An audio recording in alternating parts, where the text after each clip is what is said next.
आज के इस वीडियो के अंदर हम हार्ट के बारे में पढ़ेंगे। तो सबसे पहले हम पढ़ेंगे anatomy of heart. Heart is a hollow muscular cone shaped organ. Heart एक होलो मतलब कि होल लाइक स्ट्रक्चर होता है इसका। मस्कुलर मस्कुलर होता है, यह सारा मसल से बना हुआ होता है, इसलिए इसे मस्कुलर कहा जाता है। कोन शेप्ड, इसकी शेप कोन होती है तो इसे कोन शेप्ड ऑर्गन भी कहा जाता है। The base is above and the apex is downward. इसका बेस अबोव होता है और अपेक्स डाउनवर्ड होता है। ठीक है।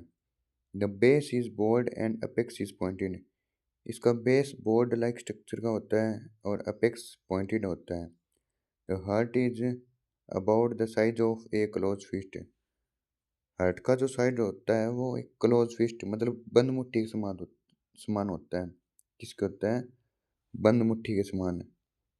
It about 10 centimeter long and weight about 250 gram in adult female and 300 gram in adult male। एक एडल्ट फीमेल के अंदर होता है 250 ग्राम। कितना? 250 ग्राम। और एडल्ट मेल के अंदर होता है 300 ग्राम। और ये 10 सेंटीमीटर लॉन्ग होता है, लगभग 10 सेंटीमीटर लॉन्ग साइज में। अब हम बात करेंगे फंक्शन ऑफ हार्ट। हार्ट के क्या क्या फंक्शन होते हैं। तो सबसे पहले सर्कुलेटिंग ऑक्सीजनेटेड ब्लड। यह ऑक्सीजनेटेड ब्लड को all parts of our body तक पहुंचाता है, मतलब बॉडी के सभी पार्ट्स तक ऑक्सीजनेटेड ब्लड को पंप करता है। दूसरा फंक्शन होता है पंपिंग डीऑक्सीजनेटेड ब्लड। और ये सारा ब्लड जो डीऑक्सीजनेटेड होता है उसको इकट्ठा करता है और लंग्स तक पहुंचाता है। तीसरा फंक्शन होता है मेंटेनिंग ब्लड प्रेशर। यह हमारे ब्लड प्रेशर को भी कंट्रोल करता है। चौथा क्वेश्चन है वेस्ट रिमूवल। यह पंपिंग के द्वारा जो हमारे बॉडी के अंदर वेस्ट मटेरियल होता है उसको बाहर निकालने का काम करता है।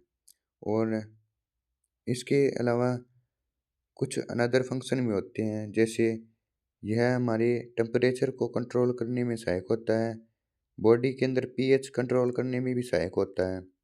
अब हम पढ़ेंगे हार्ट के स्ट्रक्चर के बारे में। तो सबसे पहले हार्ट के अंदर 4 चेंबर होते हैं। एक होता है राइट आर्टेरियम, दूसरा होता है राइट वेंट्राइकल, तीसरा होता है लेफ्ट आर्टेरियम, चौथा होता है लेफ्ट वेंट्राइकल। अब हम ये कैसे फंक्शन करता है इसके बारे में पढ़ेंगे। तो सबसे पहले जो डीऑक्सीजनेटेड ब्लड होता है ना, कौन सा?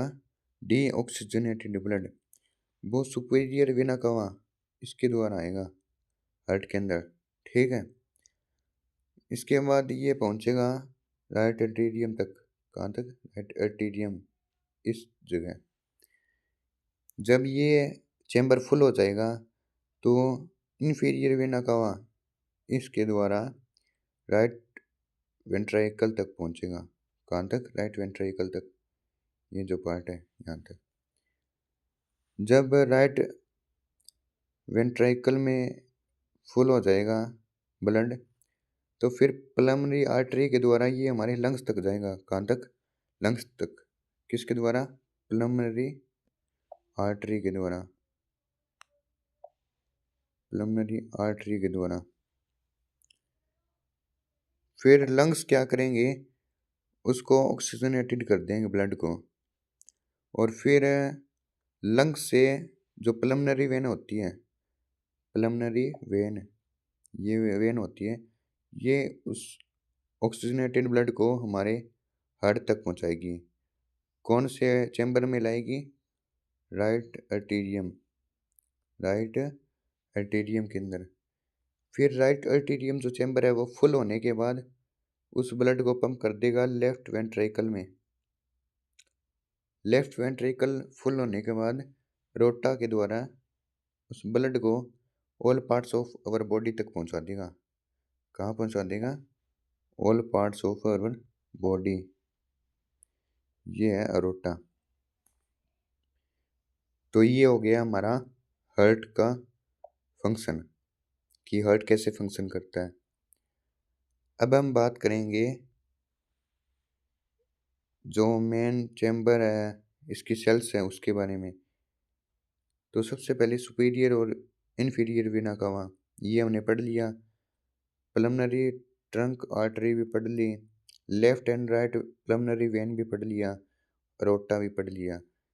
एग्ज़ाम में अगर आप इसकी स्क्रीनशॉट लेना चाहते हो एग्ज़ाम की तैयारी के लिए तो ले सकते हैं। और एक आसान तरीका है ये कार्डियक साइकिल। एग्ज़ाम में बहुत बार पूछा जाता है कार्डियक साइकिल के बारे में, तो ये भी आपको पढ़ना है, ये मोस्ट इम्पोर्टेंट है। इसमें बताया गया है कि हमारी बॉडी है उससे जो ब्लड है वो कहाँ तक आएगा? हमारे हार्ट तक आएगा। हार्ट से फिर लंग्स तक जाएगा, लंग्स से फिर वापस हार्ट तक आएगा और हार्ट फिर उसको all parts of our body तक ट्रांसफर कर देगा। ऐसी वीडियो के लिए चैनल को सब्सक्राइब करें, लाइक करें। धन्यवाद।